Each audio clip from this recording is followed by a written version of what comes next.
Hello കൂട്ടുകാരെ, നമ്മുടെ ചാനലിലോട്ട് എല്ലാവർക്കും സ്വാഗതം. നമ്മുടെ ചാനൽ കണ്ട് ഇഷ്ടപ്പെടാൻ തീർച്ചയായിട്ടും എല്ലാവരും ഒന്ന് സപ്പോർട്ട് ചെയ്യണേ.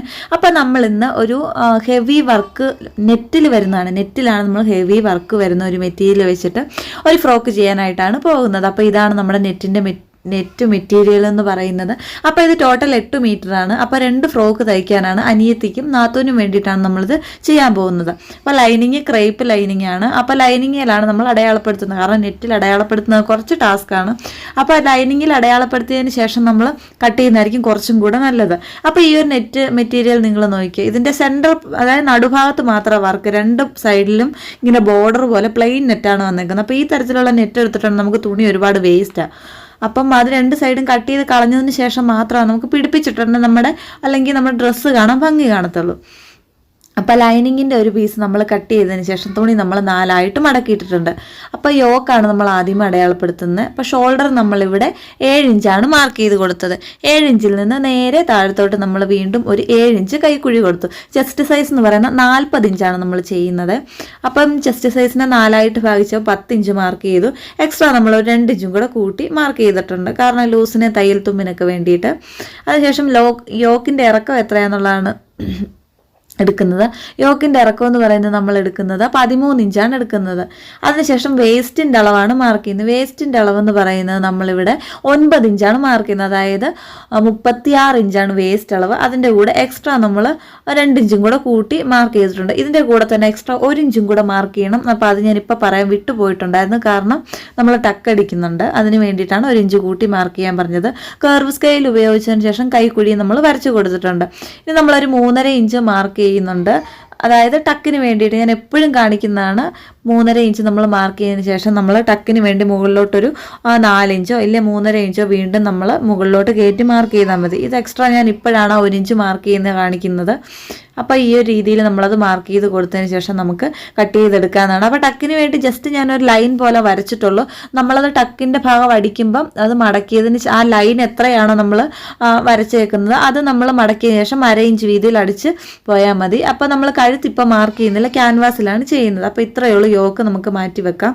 ഇനി അടുത്ത നമ്മൾ സ്ലീവ് കട്ടിങ്ങിനാണ് പോകുന്നത്. അപ്പോൾ സ്ലീവ് കട്ട് ചെയ്യാനായിട്ട് നമ്മളൊരു പീസ് തുണി എടുത്തിട്ടുണ്ട്. 2ആയിട്ട് മടക്കിയിട്ട് വീണ്ടും നമ്മളത് ഒന്നുകൂടെ മടക്കിയിട്ട്, അപ്പോൾ ടോട്ടൽ നമുക്ക് 4ആയിട്ടാണ് തുണി മടക്കിയിട്ടേക്കുന്നത്. അപ്പോൾ സ്ലീവിൻ്റെ റൗണ്ട് നമ്മൾ ഇതിൽ നോക്കിയപ്പോൾ നമുക്ക് 11 ഇഞ്ച് 10.25 അടുത്ത 1 ഇഞ്ചാണ് അളവാണ് നമുക്ക് കിട്ടിയേക്കുന്നത്. അപ്പം ഇതുപോലെ നമ്മുടെ സ്ലീവിൻ്റെ തുണി 4ആയിട്ട് മടക്കിയതിന് ശേഷം മുകളിൽ നിന്ന് അടിഭാഗത്തോട്ടൊരു 3 ഇഞ്ച് മാർക്ക് ചെയ്ത് കൊടുക്കണം. അതിന് ശേഷം ഇതുപോലെ ടേപ്പ് ഉപയോഗിച്ചതിന് ശേഷം ചെരിച്ച് വെച്ച് നോക്കണം നിങ്ങൾക്ക് കറക്റ്റ് കിട്ടുന്നുണ്ടെന്ന്. അപ്പോൾ ഇവിടെ 11 ഇഞ്ച് നമുക്ക് കിട്ടിയിട്ടുണ്ട്. അതിൻ്റെ സെൻറ്റർ പോയിൻ്റായ 5.5 ഇഞ്ച് നമ്മൾ കാണണം. അതായത് 11നെ 2ആയിട്ട് ഭാഗിച്ചാൽ മതി. അപ്പോൾ ഒരു സൈഡ് കുഴിച്ചും മറ സൈഡ് മുകളിലോട്ട് കയറ്റിയും മാർക്ക് ചെയ്യണം. അപ്പോൾ തുണിയുടെ വീതി എന്ന് പറയുന്ന 10 ഇഞ്ചാണ് നമുക്ക് കിട്ടിയിട്ടുണ്ടായിരുന്നത്. അപ്പോൾ അത് ചെരിച്ച് മാർക്ക് ചെയ്തപ്പോൾ നമുക്കത് 11 ഇഞ്ചാണ് കിട്ടിയത്. അപ്പോൾ നമ്മുടെ കറക്റ്റ് അളവാണ് നമ്മളെടുത്ത തുണി എന്ന് പറയുന്നത്. സ്ലീവിൻ്റെ ഇറക്കം എന്ന് പറയുന്നത് നമുക്ക് 12 ഇഞ്ചുമാണ് കിട്ടിയേക്കുന്നത്. അത് നമ്മൾ ഇറക്കം നോക്കിയതിന് ശേഷം കട്ട് ചെയ്തെടുത്തേക്കുന്നതാണ്. ഇനി കൈയുടെ വണ്ണം എന്ന് പറയുന്നത് നമുക്ക് അടിഭാഗത്ത് നമ്മൾ എടുത്തേക്കുന്നത് 6 ഇഞ്ചും അതിൻ്റെ കൂടെ എക്സ്ട്രാ നമ്മൾ ഒരു 1.5 ഇഞ്ചും കൂടെ കൂട്ടി നമ്മൾ 7.5 ഇഞ്ചാണ് എടുത്തേക്കുന്നത്. അപ്പോൾ ഇത്രയേ ഉള്ളൂ നമ്മുടെ സ്ലീവിൻ്റെ അളവെന്ന് പറയുന്നത്. ഇനി നമുക്ക് ഇതുപോലെ ചെരിച്ച് മാർക്ക് ചെയ്തതിന് ശേഷം അത് കട്ട് ചെയ്തെടുക്കാവുന്നതാണ്. ഈ ഒരു മോഡൽ നമ്മൾ ഒരുപാട് ഇട്ടിട്ടുണ്ട്, അതുകൊണ്ട് തന്നെയാണ് അത്യാവശ്യം സ്പീഡിൽ തന്നെ നമ്മൾ പറഞ്ഞു പോകുന്നത്. നിങ്ങൾക്ക് എന്തെങ്കിലും ഡൗട്ട് ഉണ്ടെങ്കിൽ കമൻറ്റ് ചെയ്താൽ മതി. അപ്പോൾ 2 സ്ലീവ് നമ്മൾ കട്ട് ചെയ്തെടുത്തിട്ടുണ്ട്. ഇനി നമ്മുടെ നല്ല തുണിയിലോട്ട് നമ്മൾ യോക്ക് കട്ട് ചെയ്ത് വെച്ചിട്ടുണ്ട്, അതുപോലെ തന്നെ സ്ലീവും കട്ട് ചെയ്ത് വെച്ചിട്ടുണ്ട്. അത് നമ്മൾ നല്ല തുണിയിലോട്ട് ഇതുപോലെ വെച്ച് കൊടുത്തതിന് ശേഷം നമുക്ക് കട്ട് ചെയ്തെടുക്കാവുന്നതാണ്. അപ്പോൾ ശ്രദ്ധിക്കേണ്ട കാര്യം എന്താണെന്ന് വെച്ചിട്ടുണ്ടെങ്കിൽ ഞാൻ തുടക്കത്തിൽ കാണിച്ചായിരുന്നു, നമ്മുടെ നെറ്റിൻ്റെ 2 സൈഡും പ്ലെയിൻ ആണ്. അപ്പോൾ പ്ലെയിൻ ആയിട്ടുള്ള ഭാഗം എടുക്കില്ല, കാരണം ആ ഒരു ഭാഗം വെച്ചാൽ നമ്മുടെ ഡ്രസ്സിന് കാണാൻ തീരെ ഭംഗി കാണത്തില്ല. കാരണം വർക്ക് മെറ്റീരിയൽ ആകുമ്പോഴത്തേക്ക് പ്ലെയിൻ ആയിട്ടുള്ള നെറ്റ് വന്നാൽ അത് മഹാബോറായിരിക്കും. അപ്പം നിങ്ങൾ അതനുസരിച്ച് നമ്മൾ തുണി കട്ട് ചെയ്യണം. പിന്നെ കട്ട് ചെയ്യുമ്പോൾ ശ്രദ്ധിക്കണം, ഒരുപാട് നമ്മൾ തുണി വേസ്റ്റ് ആക്കല്. മാക്സിമം നമുക്ക് അത്യാവശ്യം എങ്ങനെയാണ് എടുക്കാൻ പറ്റുന്നത് ആ ഒരു രീതിയിലാണ് എടുക്കാവുള്ളൂ. തുണി ഒരുപാട് വേസ്റ്റ് ചെയ്യാൻ പാടില്ല. കാരണം ഈ ഒരു ബോർഡർ നമ്മൾ കട്ട് ചെയ്ത് കളഞ്ഞിട്ടാണ് ഏറ്റവും അടിഭാഗത്തെ സ്കേർട്ടിന് വേണ്ടി കട്ട് ചെയ്യുന്നത്. അങ്ങനെ വരുമ്പോഴത്തേക്ക് നമുക്ക് തുണിയിൽ ഒരുപാട് അളവിൽ വ്യത്യാസം വരും. കാരണം തുണിക്ക് വീതിയില്ല. ഇങ്ങനെ കട്ട് ചെയ്ത് കളയുമ്പോഴത്തേക്ക് തുണിക്ക് വീതിയില്ല, നീളം മാത്രം കിട്ടും. അപ്പം നീളം മാത്രം കിട്ടുമ്പോഴത്തേക്ക് നമുക്ക് പ്ലീറ്റഡ് ടോപ്പൊക്കെയാണ് കുഴപ്പമില്ല. അതേസമയം അംബ്രല്ല ടോപ്പൊക്കെ വരുമ്പോഴത്തേക്ക് നമുക്ക് ഭയങ്കര ബുദ്ധിമുട്ടായിരിക്കും.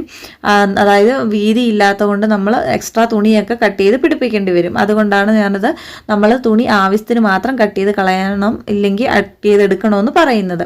ഇനി നമ്മൾ ലൈനിങ് തുണിയാണ്, ഇത് മിച്ചം വന്ന നമ്മുടെ ലൈനിങ് തുണിയാണ്. അത് നമ്മൾ ആദ്യമേ 2ആയിട്ട് മടക്കിയിട്ടു.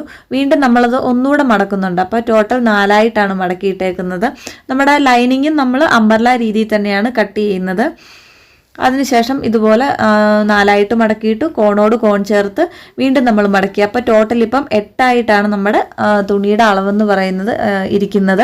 അപ്പോൾ നമ്മുടെ വേസ്റ്റിൻ്റെ അളവെന്ന് പറയുന്നത് 36 ഇഞ്ചാണ്. 36 ഇഞ്ചിനെ 8ആയിട്ട് ഭാഗിക്കണം. 8ആയിട്ട് ഭാഗിച്ചതിന് ശേഷം 1 ഇഞ്ച് നമ്മൾ 8ആയിട്ട് ഭാഗിക്കുമ്പോൾ നിങ്ങൾക്ക് എത്രയാണോ കിട്ടുന്നത് അതിൻ്റെ കൂടെ 1 ഇഞ്ചും കൂടെ കൂട്ടി എക്സ്ട്രാ നമ്മൾ മാർക്ക് ചെയ്യണം.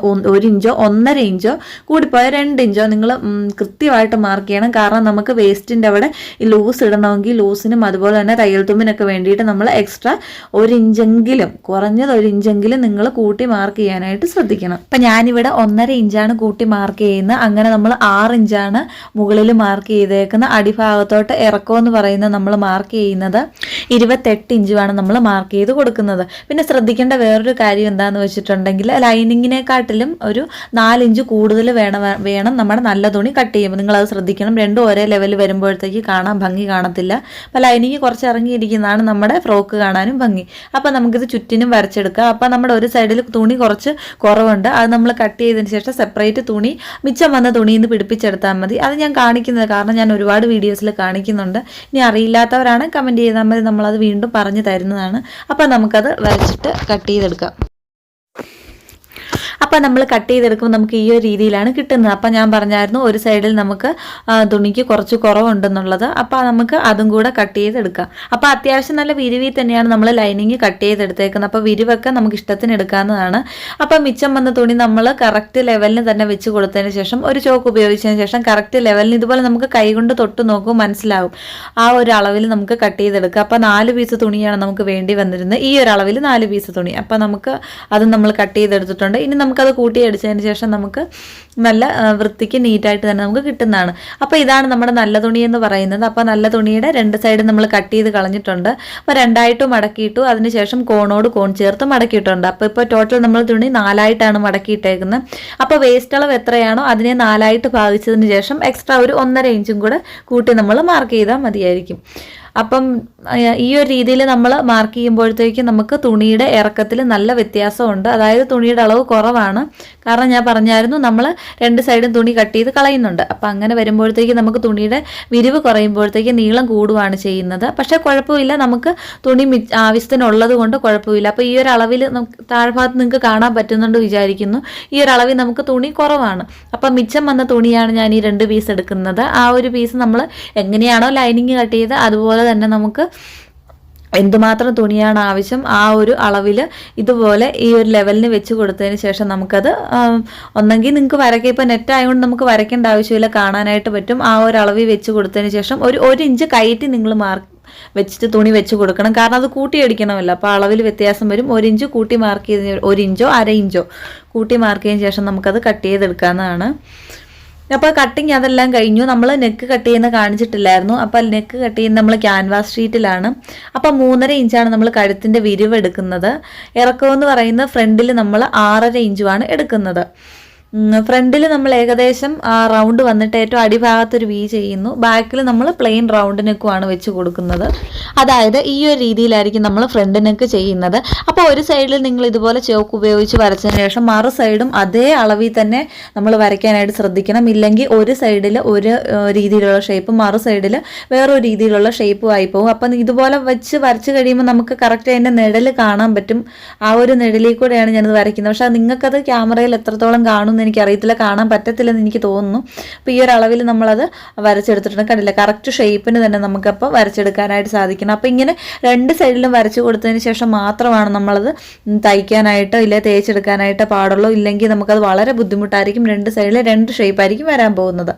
അപ്പോൾ ബാക്കിൽ നമ്മൾ 3.5 ഇഞ്ച് വിരിവ് വെച്ച് കൊടുത്തതിന് ശേഷം കഴുത്തിൽ ബാക്കിൻ്റെ ഇറക്കം എന്ന് പറയുന്നത് നമ്മൾ 6 ഇഞ്ചുമാണ് വെച്ച് കൊടുക്കുന്നത്. അത് നമ്മൾ റൗണ്ട് നെക്കാണ്. അത് സാധാരണ രീതിയിൽ നമ്മൾ ക്യാൻവാസ് അല്ല, നമ്മുടെ കർവ് സ്കെയിൽ ഉപയോഗിച്ചതിന് ശേഷം അത് നമ്മൾ കറക്റ്റ് റൗണ്ടിൽ തന്നെ വരച്ച് കൊടുത്തതിന് ശേഷം നമുക്കത് കട്ട് ചെയ്തെടുക്കാവുന്നതാണ്. പിന്നെ കട്ട് ചെയ്യുമ്പോഴത്തേക്ക് ചുറ്റിനും നമ്മൾ ഒരു 1 ഇഞ്ച് വീതിയിൽ നമ്മൾ ക്യാൻവാസ് ഷീറ്റ് കൂട്ടി കട്ട് ചെയ്യണം. അപ്പോൾ ഞാനത് ഫ്രണ്ട് പീസ് കട്ട് ചെയ്തപ്പോൾ കാണിച്ചിട്ടില്ല. അപ്പോൾ ബാക്കിൽ നമ്മൾ ഈ ഒരു പീസ് കട്ട് ചെയ്യുമ്പോൾ ഞാൻ നിങ്ങൾക്കത് എങ്ങനെയാണെന്നുള്ളത് കാണിച്ചു തരാം. അപ്പോൾ ഈ ഒരു രീതിയിൽ നമ്മൾ കഴുത്തിൻ്റെ അളവ് മാർക്ക് ചെയ്തല്ലോ, ഇത് നമ്മൾ ടേപ്പ് ഉപയോഗിച്ചതിന് ശേഷം ചുറ്റിന് നമ്മൾ 1 ഇഞ്ച് വീതം മാർക്ക് ചെയ്തെടുക്കണം. അങ്ങനെ നമ്മൾ 1 ഇഞ്ച് മാർക്ക് ചെയ്തതിന് ശേഷം കട്ട് ചെയ്തെടുക്കുമ്പോഴത്തേക്ക് ഈ ഒരു രീതിയിലാണ് കിട്ടുന്നത്. അപ്പോൾ ഫ്രണ്ട് പീസ് ഞാൻ കട്ട് ചെയ്തേക്കുന്നതാണ് ഈ കാണിക്കുന്നത്. അപ്പോൾ ഈ ഒരു രീതിയിൽ കണ്ടില്ലേ, നമ്മളപ്പോൾ 2 പീസ് തുണിയും കട്ട് ചെയ്തെടുത്തിട്ടുണ്ട്. അത് നമ്മൾ ലൈനിങ് തുണിയിൽ വെച്ച് തേച്ച് കൊടുത്തതിന് ശേഷം ആ ചുറ്റുഭാഗം ഉള്ളത് ജസ്റ്റ് ഒന്ന് മടക്കി അടിച്ചെടുത്തുന്നുള്ളൂ. പ്രത്യേകിച്ച് ഇതിൽ കാര്യമൊന്നുമില്ല പറയാൻ, അതുകൊണ്ടാണ് പറയാത്തത്. ഇനി നമുക്കിത് ആദ്യമേ നമ്മൾ ലൈനിങ് തുണി വെച്ചു. യോക്ക് കഴുത്ത് എങ്ങനെയാണ് ചെയ്യുന്നത് എന്നുള്ളതാണ് നോക്കുന്നത്. ലൈനിങ് വെച്ചു, അതിൻ്റെ ഭാഗത്തോട്ട് നല്ല ഭാഗം വരുന്ന അത് മുകളിലും ചീത്ത ഭാഗം നമ്മൾ ലൈനിങ്ങിനോട് ചേർത്തും വെച്ച് കൊടുത്തു. അതായത് ഈ ഒരു രീതിയിൽ വെച്ച് കൊടുത്തതിന് ശേഷം അതിൻ്റെ സെൻറ്റർ പോയിന്റ് കാണണം. അത് കട്ട് ചെയ്യുമ്പോൾ തന്നെ സെൻറ്റർ പോയിന്റ് കട്ട് ചെയ്യേണ്ടതായിരുന്നു. അപ്പോൾ ഞാനത് അന്നേരം വിട്ടുപോയി, അതുകൊണ്ടാണ് നമ്മളിപ്പോൾ കട്ട് ചെയ്യുന്നത്. അപ്പോൾ ഈ ഒരു രീതിയിൽ കട്ട് ചെയ്ത് കൊടുക്കണം. അതിനുശേഷം നമ്മൾ ക്യാൻവാസിൽ നെക്ക് ചെയ്തല്ലോ, അതിലും നമ്മൾ അതിൻ്റെ സെൻറ്റർ പോയിന്റിൽ ഒരു കട്ടിങ് കൊടുക്കണം. അപ്പോൾ ഇതിൽ നിങ്ങൾക്ക് ആ കട്ടിങ് കാണാൻ പറ്റുന്നുണ്ടല്ലോ. അപ്പം അതിനുശേഷം നമ്മളൊരു മുട്ടുസൂചി എടുത്ത് കൊടുത്തതിന് ശേഷം കറക്റ്റ് ലെവലിനെ വെച്ച് കൊടുത്തതിന് ശേഷം മാത്രമേ മുട്ടുസൂചി പിൻ ചെയ്യാൻ പാടുള്ളൂ. ഇതുപോലെ സെൻറ്ററിൽ ഇങ്ങനെ മുട്ടുസൂചി പിൻ ചെയ്ത് വെക്കുവാണെങ്കിൽ നമുക്ക് കുറച്ചും കൂടി എളുപ്പമായിരിക്കും നെക്ക് ചെയ്തെടുക്കാൻ. അതിന് വേണ്ടിയിട്ടാണ് നമ്മൾ മുട്ടുസൂചി പിൻ ചെയ്യണമെന്ന് പറയുന്നത്. അപ്പോൾ നമുക്കത് അടിച്ചെടുത്തിട്ട് വരാം. അപ്പോൾ ചുറ്റിന് നമ്മൾ കറക്റ്റ് വരച്ച ലൈനിൽ കൂടെ തന്നെ അടിക്കുവാണെങ്കിൽ നമുക്ക് വളരെ എളുപ്പമായിരിക്കും. അതിന് വേണ്ടിയിട്ടാണ് നമ്മൾ ആ ലൈനായിട്ട് വരച്ചേക്കുന്നത്. അപ്പോൾ നമുക്ക് ആ ഒരളവിൽ അടിച്ചെടുത്തതിന് ശേഷം സെൻറ്റർ പോയിന്റ് സെൻറ്റർ ഭാഗം നടുഭാഗം കട്ട് ചെയ്ത് കളഞ്ഞതിന് ശേഷം നമുക്കത് കുഞ്ഞു കട്ടിങ്സ് കൊടുത്തതിന് ശേഷം നമുക്കത് അടിച്ചു മറിച്ചെടുക്കുക. അപ്പോൾ കഴുത്തൊക്കെ എല്ലാവർക്കും ചെയ്യാൻ അറിയാമല്ലോ, അതുകൊണ്ട് ഞാൻ ഡീറ്റെയിൽ ആയിട്ടൊന്നും പറഞ്ഞു തരുന്നില്ല. അപ്പോൾ ഈ ഒരു രീതിയിലാണ് നമ്മൾ തയ്ച്ചെടുത്തപ്പോൾ നമുക്ക് കിട്ടിയത്. അപ്പോൾ ഇത് ബാക്ക് പീസാണ് നമ്മൾ ആദ്യമേ ചെയ്തത്. ഇനി ഇതുപോലെ തന്നെ നമുക്ക് ഫ്രണ്ട് പീസും കൂടെ ചെയ്തെടുത്തിട്ട് വരാം. അങ്ങനെ നെക്ക് രണ്ടും നമ്മൾ ചെയ്തെടുത്തിട്ടുണ്ട്. അപ്പോൾ ഈ ഒരു രീതിയിലാണ് നമ്മുടെ ഫ്രണ്ട് നെക്കും ബാക്ക് നെക്കും നമുക്ക് ക്യാൻവാസ് വെച്ച് ചെയ്യുമ്പോൾ നമുക്ക് ഇങ്ങനെയാണ് കിട്ടുന്നത്. ഇനി നമുക്ക് അതിൻ്റെ ഷോൾഡർ കൂട്ടിയടിക്കുക. അപ്പോൾ ഷോൾഡർ കൂട്ടിയടിക്കുമ്പോൾ ഞാൻ എപ്പോഴും പറയുന്നതാണ്, നമ്മുടെ നല്ല തുണിയും ഒരുപോലെ വെച്ച് കൊടുക്കണം. അതുപോലെ തന്നെ ക്യാൻവാസ് ഭാഗം ഉണ്ടല്ലോ, ക്യാൻവാസ് ഭാഗം ഈ ഒരു രീതിയിൽ ഓപ്പൺ ചെയ്ത് കൊടുത്തതിന് ശേഷം കറക്റ്റ് ലെവലിന് നമ്മൾ തുണി വെച്ച് കൊടുക്കണം. ഈ ഒരു രീതിയിൽ നമ്മുടെ ക്യാൻവാസും ഒരേ ലെവലിനിരിക്കണം. അതുപോലെ തന്നെ നല്ല തുണിയും ഒരുമിച്ച് വെച്ച് കൊടുത്തതിന് ശേഷം അതിൻ്റെ പുറത്തുകൂടെ 2 വട്ടം അടിച്ചു കൊടുക്കണം. അങ്ങനെ അടിച്ചു കൊടുക്കുവാണെങ്കിൽ നമുക്ക് ഷോൾഡർ നല്ല നീറ്റായിട്ട് കിട്ടും. അതായത് നൂലൊന്നും നമുക്ക് പുറത്തോട്ട് ചാടി വരത്തില്ല. അത് നല്ല ഭംഗിയിൽ തന്നെ നമുക്ക് ചെയ്തെടുക്കാവുന്നതാണ്. അപ്പോൾ നമുക്കത് അങ്ങനെ ചെയ്തെടുത്തിട്ട് വരാം. അപ്പോൾ ഇതിന് മുൻപ് നമ്മൾ ഇതുപോലെ ഷോൾഡർ അടിക്കുന്ന ഒരുപാട് വീഡിയോസിൽ കാണിച്ചിട്ടുണ്ട്. അപ്പോൾ അതുപോലെ തന്നെയാണ് ഇതും, നമുക്ക് വ്യത്യാസമൊന്നുമില്ല. അപ്പോൾ ഇങ്ങനെ ചെയ്യുന്നതിൻ്റെ ഗുണം എന്താണെന്ന് വെച്ചിട്ടുണ്ടെങ്കിൽ ചിലർ തയ്ക്കുമ്പോഴത്തേക്ക് നമ്മുടെ ഷോൾഡർ കൂട്ടിയടിക്കുന്ന തയ്യൽ തുമ്പ് പുറത്തോട്ട് വരുന്ന രീതിയിൽ കാണാം. അപ്പോൾ ഇങ്ങനെ കൂട്ടിയടിക്കുമ്പോൾ കണ്ടില്ലേ, നമുക്ക് ഷോൾഡർ നല്ല നീറ്റായിട്ട് കിട്ടിയിട്ടുണ്ട്. കാരണം അവിടെ വരുന്ന തയ്യൽ തുമ്പെല്ലാം നമ്മുടെ ക്യാൻവാസിൻ്റെ ഉള്ളിലോട്ട് പോകുമ്പോഴത്തേക്ക് അവിടെ നീറ്റായിട്ട് നമുക്ക് കിട്ടുന്നതാണ്. അപ്പോൾ ഇനി നമുക്ക് 2 സൈഡിലും ടക്ക് അടിക്കണം. അപ്പോൾ ഫ്രണ്ടിലും ബാക്കിലും നമ്മൾ ടക്ക് അടിക്കുന്നുണ്ട്. കാരണം ടക്ക് അടിച്ചെങ്കിൽ മാത്രമാണ് ഷേപ്പിനിരിക്കത്തുള്ളൂ. അതിന് വേണ്ടിയിട്ടാണ് നമ്മൾ ടക്ക് അടിക്കുന്നത്. അപ്പം നമ്മൾ ടക്ക് അടിച്ചെടുത്തിട്ടുണ്ട്. ടക്ക് എത്ര അളവിൽ കയറ്റി അടിക്കണം എന്നുള്ളത് നമ്മുടെ യോക്കിൻ്റെ അളവനുസരിച്ചാണ്. അപ്പോൾ യോക്കിന് ഇവിടെ 15 ഇഞ്ചാണ് വെച്ചത്. അതുകൊണ്ട് നമ്മളൊരു 4 ഇഞ്ചാണ് ടക്ക് മുകളിലോട്ട് കയറ്റി അടിച്ചെടുത്തേക്കുന്നത്. അപ്പോൾ സ്ലീവിന് നമ്മൾ ലൈനിങ് കട്ട് ചെയ്തിട്ടുണ്ടായിരുന്നു. അപ്പോൾ അത് രണ്ടും ഒരുമിച്ച് വെച്ച് കൊടുത്തതിന് ശേഷം ജസ്റ്റ് അതിൻ്റെ അടിഭാഗം മാത്രം നമ്മൾ മടക്കി അടിച്ചെടുത്തിട്ടുള്ളൂ. അതിനുശേഷം സ്ലീവ് കൊണ്ട് അറ്റാച്ച് ചെയ്ത് കൊടുത്തിട്ടുണ്ട്. ഫ്രണ്ട് ഭാഗം കുഴിച്ച് വരയ്ക്കണം. അത് ഞാൻ എപ്പോഴും നിങ്ങളോട് എടുത്തെടുത്ത് പറയുന്നുണ്ട്. നമ്മളത് കാണിക്കുന്നില്ലെന്നുള്ളൂ, പക്ഷേ അത് നമ്മൾ ഫ്രണ്ട് ഭാഗം കുഴിച്ച് വരച്ച് കൊടുത്തതിന് ശേഷം മാത്രമാണ് കട്ട് ചെയ്ത് കൊടുക്കാൻ പാടുള്ളൂ. അപ്പോൾ ഇതാണ് നമ്മുടെ സ്കേർട്ടിന്റെ പോർഷൻ എന്ന് പറയുന്നത്. സ്കേർട്ടിന്റെ പോർഷൻ അടിഭാഗം നമ്മൾ മടക്കി അടിച്ചിട്ടുള്ളൂ, ലൈനിങ്ങിന്റെ ഭാഗം മാത്രം ഇന്റർലോക്ക് ചെയ്തേക്കുന്നത്. അതിനുശേഷം നമുക്കത് യോക്കുമായിട്ട് കൊണ്ട് അറ്റാച്ച് ചെയ്തെടുത്താൽ മതി. അതുപോലെ തന്നെ നമ്മൾ ഉടുപ്പ് ഫ്രോക്കിന് നമ്മൾ വള്ളി പിടിപ്പിച്ച് കൊടുക്കുന്നുണ്ട്, അത് നമ്മൾ കാണിക്കുന്നില്ല. അപ്പോൾ യോക്കുമായിട്ട് അറ്റാച്ച് ചെയ്തെടുക്കുമ്പോൾ ഈ ഒരു രീതിയിലാണ് കിട്ടുന്നത്. അപ്പം ഇതിന്റെ കൂടെ തന്നെ നമ്മൾ വള്ളിയും കൂടെ വെച്ച് കൊടുത്തതിന് ശേഷം മാത്രമാണ് നമുക്ക് കൂട്ടിയടിച്ചെടുക്കാൻ പാടുള്ളൂ. അപ്പോൾ കൈയുടെ വണ്ണവും വേസ്റ്റിന്റെ വണ്ണവും ഒക്കെ നോക്കിയിട്ട് നമുക്കത് കൂട്ടിയടിച്ചെടുക്കാവുന്നതാണ്. ഇതാണ് അപ്പോൾ നമ്മുടെ ടോപ്പിന്റെ ഫൈനൽ ലുക്ക്. അപ്പോൾ വീഡിയോ കണ്ട് ഇഷ്ടപ്പെടുകയാണെങ്കിൽ തീർച്ചയായിട്ടും എല്ലാവരും സപ്പോർട്ട് ചെയ്യണം. അപ്പോൾ നമുക്ക് വീണ്ടും അടുത്ത വീഡിയോയിൽ കാണാം. Tata, bye bye.